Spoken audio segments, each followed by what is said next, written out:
এই রাস্তাটাও খুব সুন্দর। এই দিক দিয়ে হইলো সমুদ্র আর গাছপালা। এই যে পাহাড়গুলি দেখেন কত উঁচা।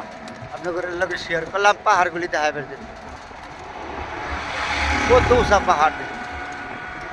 লাল মাটি আর হলো পাহাড়। এই পাহাড়গুলি যদি ভাঙ্গে পড়ে তাইলে রাস্তাঘাট বন্ধ হয়ে থাকে। অনেক সময় দুর্ঘটনা ঘটে বেশি রকম বৃষ্টি হইলে। কত সুন্দর পাহাড়। এটা হলো হিমছড়ি।